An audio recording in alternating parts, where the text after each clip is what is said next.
Bismillahirrahmanirrahim. Assalamualaikum warahmatullahi wabarakatuh.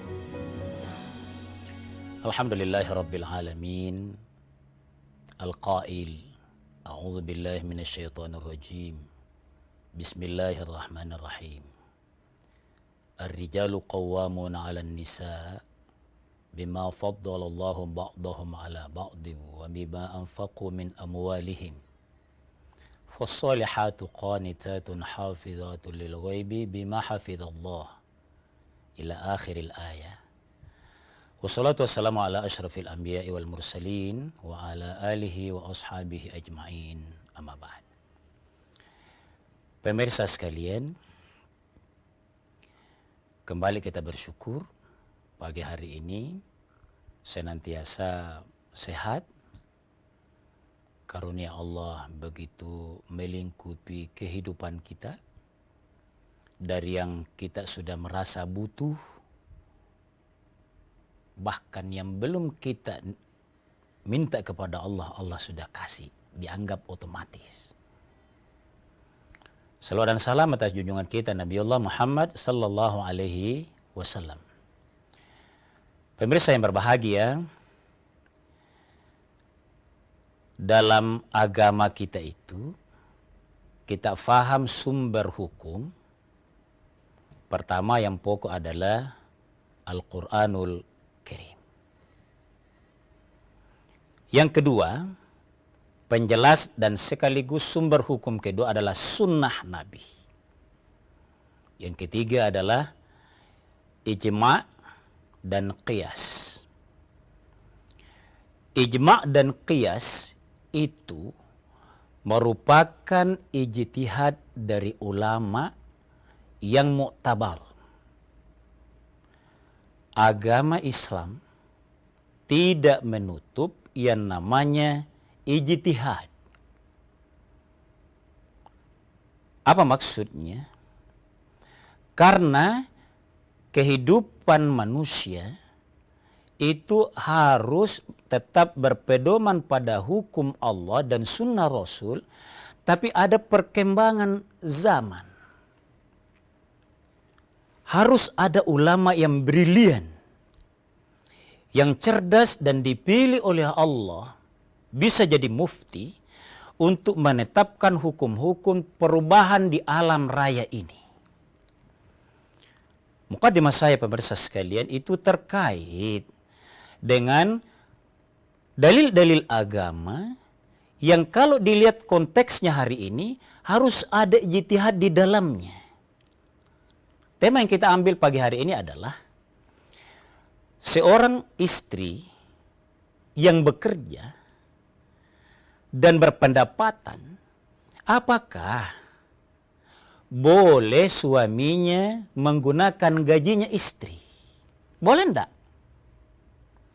Ini adalah harus difaham, dibahas, tidak hanya membaca ayat sama membacanya periode lalu dengan sekarang. Kenapa?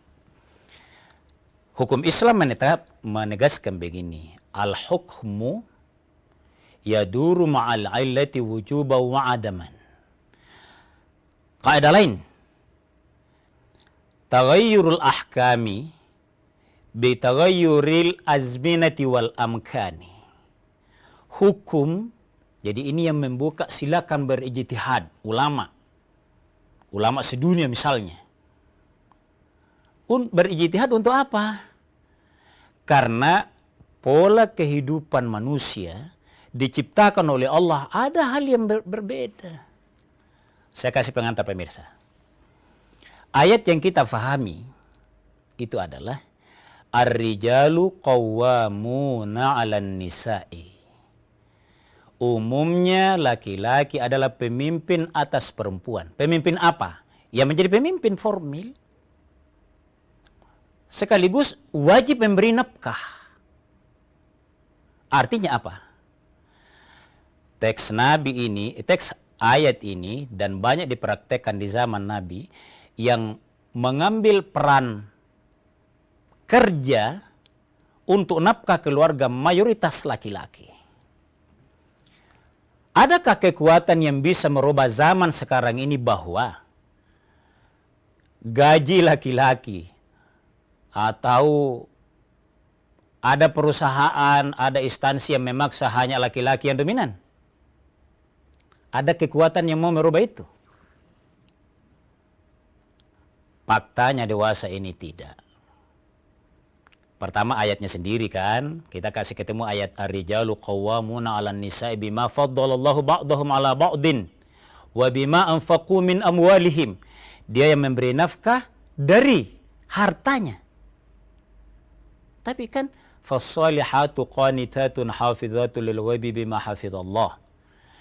Ini ada ayat lain.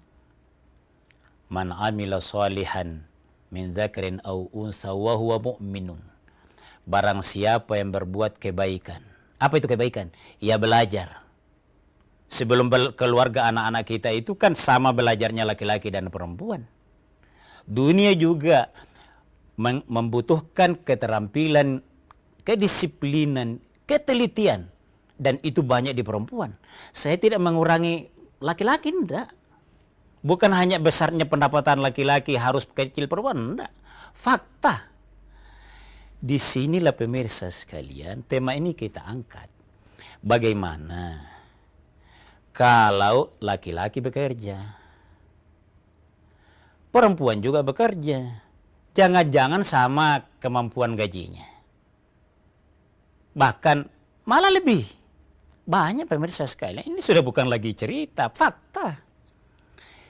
Nah pertanyaannya kemudian, boleh ndak laki-laki menggunakan haknya atau hasil kerjanya istrinya? Istri ini ya, boleh apa tidaknya? Itu yang kita sama-sama pelajari, mudah-mudahan didukung oleh dalil-dalil agama. Insya Allah. Kita lanjut setelah jeda.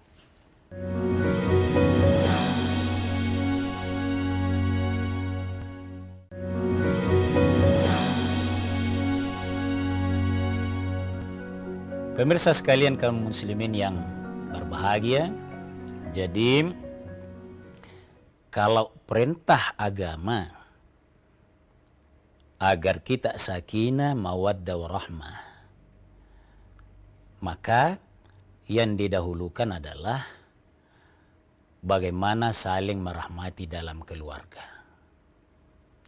Pemahaman umumnya, terutama Timur Tengah sampai sekarang masih banyak yang dominan adalah nafkah itu ada di laki-laki. Di ayat tadi, ar-rijalu qawwamuna 'alan nisa'i bima faddalallahu ba'dahum 'ala ba'din. Pemimpin itu laki-laki umumnya atas perempuan. Kenapa? Bima faddalallahu, karena Allah melebihkan laki-laki dulu mengakses berbagai lapangan kerja. Kalau sekarang lapangan kerja seimbang, siapa yang ciptakan itu? Allah juga. Kalau begitu, bima faddalallahu ba'dahum 'ala ba'din wa bima anfaqu min amwalihim. Maka kalau yang dominan kerja mengambil peran itu, maka memang dia yang bernafkah. Sekarang, kalau seimbang pendapatan laki-laki, dalam hal ini suami, dengan istrinya, boleh ndak laki-laki menggunakan rezekinya istrinya? Boleh. Ini yang harus terang, seterang-terangnya. Bolehnya bagaimana? Satu kuncinya, kalau karena suami membina istrinya, apalagi kalau istrinya memang orang pintar dan tahu agama, sehingga dia ridho. Itu satu kuncinya. Kapan istri tidak ridho? Ya, tidak ridho. Tapi penyebab tidak ridhonya ini pasti ada hal. Ada apa? Kalau istri tidak ridho, hukum fikihnya kita belum ungkap instrumen lain, maka laki-laki tidak boleh menggunakannya.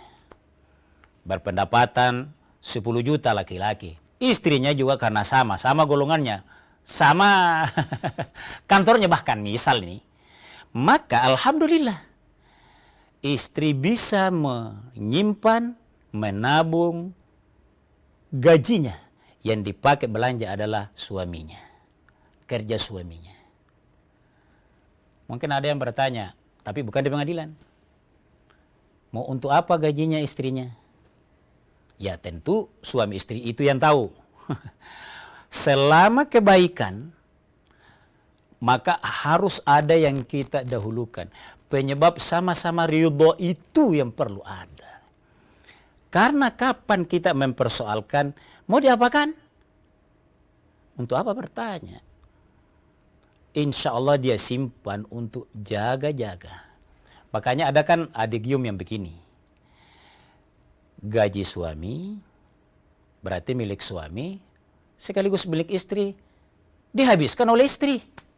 Untuk apa?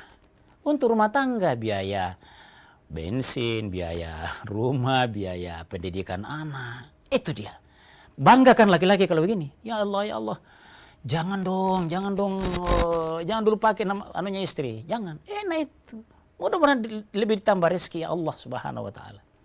Tapi kalau bukan karena pandangan agama, istri juga harus paham. Karena kalau digunakan, mohon maaf, jangan kepikir saja. Jangan rumah tangga dipaksakan pikir yang sempit. Apa maksudnya Ustaz? Maksudnya begini. Kalau ada istri bilang begini, oh saya dengar dari Ustaz, hanya dengar. Ini uang saya, berarti saya semaunya dong. Belanja ini, belanja ini, belanja ini. Kalau suami faham dikasih begitu, maka dia bilang. Agama juga yang bilang Anda tidak boleh keluar, tidak boleh berhias. Maaf ini bukan di pengadilan. Tetap harus sama-sama. Dia tidak boleh dibalik. Ini kan akan uang saya.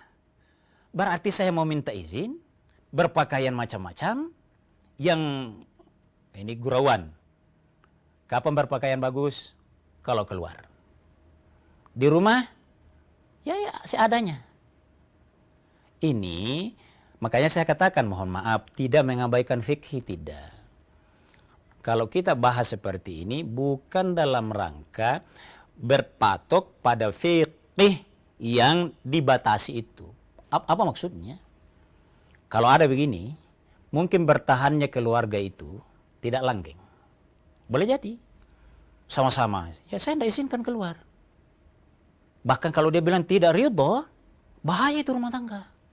Na'udzubillah, tsumma na'udzubillah. Sekali lagi, untuk menguatkan sendi-sendi keluarga, itu bukan fikihnya yang harus diperketat. Tapi kembali ke ayat wa ja'ala bainakum mawaddatan wa rahmah. Tapi fakta dewasa ini pemirsa sekalian, perlulah makin dipopulerkan ilmu-ilmu agama. Itulah sebabnya ada ayat Al-Qur'an begini. Siapa yang menafkahi rumah tangga? Ada ayat di atasnya selain pemahaman fikih tadi. Liyunfik dzu sa'atin. Hendaklah yang berbangga itu tanggung jawab nafkah itu dalam rumah tangga. Dzu sa'ah. Sengaja saya kencang di situ. Dzu sa'atin. Yang Allah kasih longgar kesempatannya. Secara umum biasanya laki-laki. Tapi kalau ada perempuan yang lebih longgar, bawa ke ayat ini. Ya Allah, saya longgar karena suami melonggarkan, memanfaatkan ilmu saya, membiarkan saya mendaftar. Jadi karyawan dulu, sekarang jadi pemimpin. Untuk apa ini? Rezeki itu kan untuk ridho Allah Subhanahu wa ta'ala. Maka melihat gaji istri harus lengkap kacamatanya. Bukan satu kacamata. Kita lanjut setelah jeda sejenak.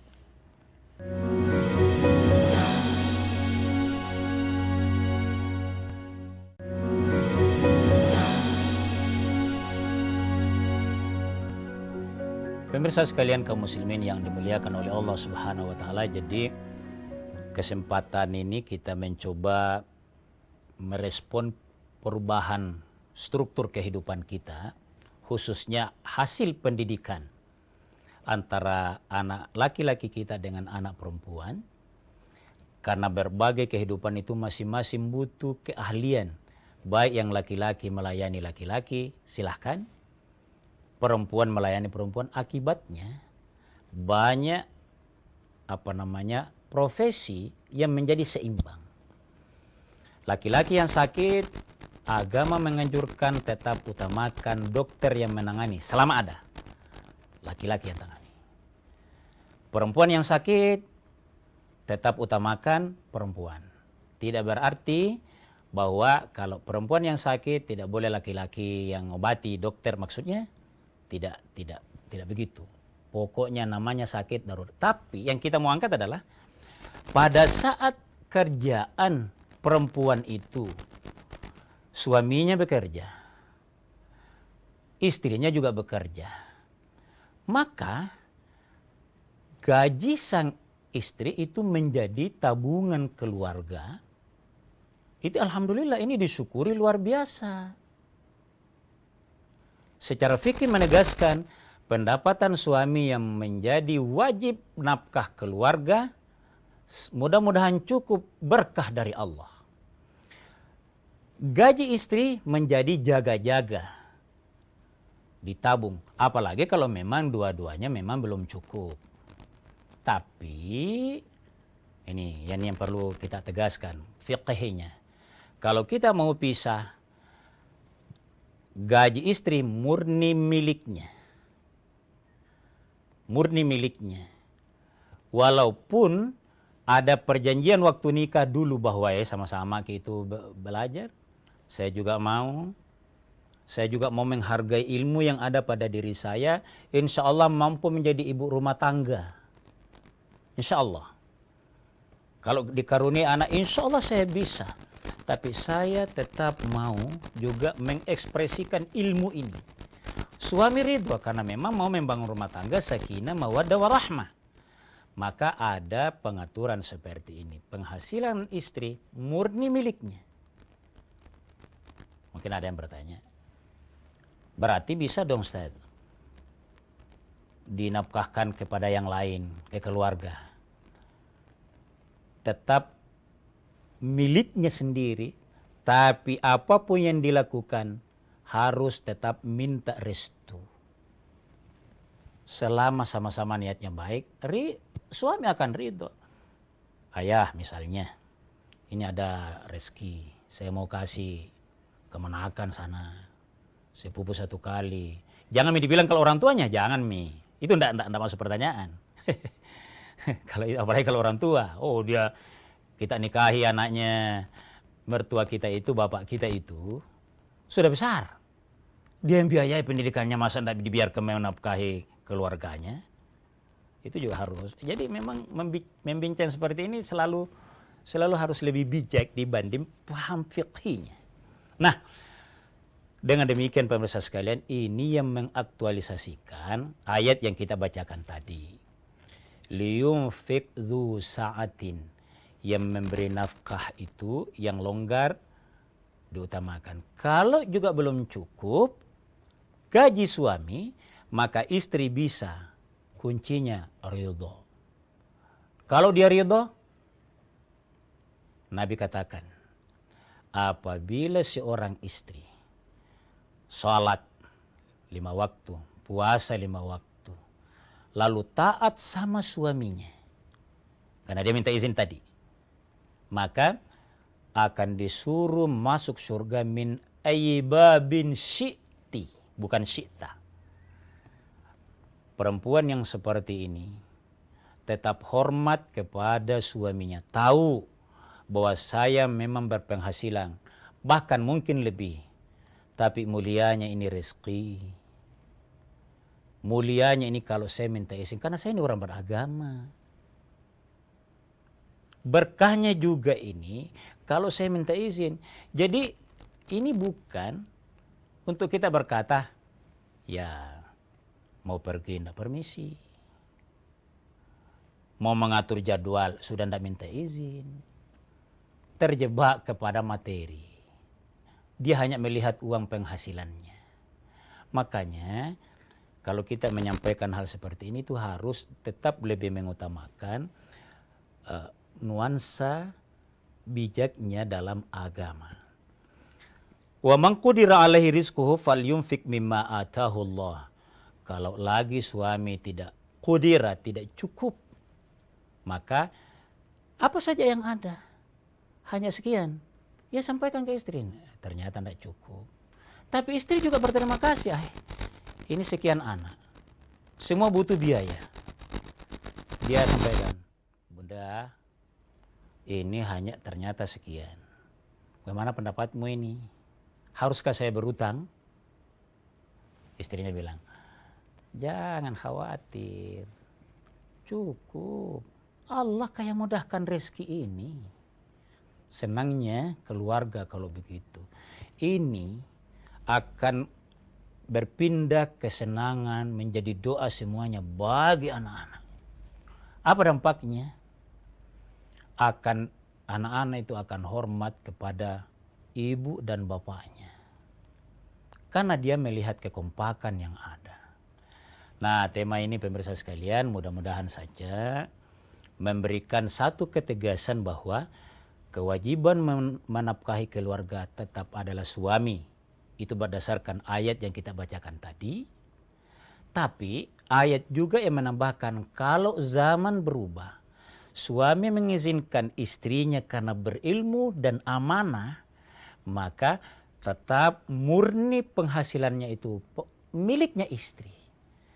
Tapi muliakan rezeki ini dengan toleransi di dalam rumah tangga. Karena perjuangan kita sesungguhnya untuk melahirkan generasi yang teladan, akibat teladan kekompakan dari kedua orang tuanya, bukan memisahkan hartanya, walaupun untuk menjaga-jaga itu boleh diatur perjanjian di awal. Untuk kesempatan ini pemirsa sekalian, kerja istri murni hak istri. Boleh digunakan suami kalau ridho istri. Sekian dan demikian. Wallahu a'lamu bis-shawab. Wassalamualaikum warahmatullahi wabarakatuh.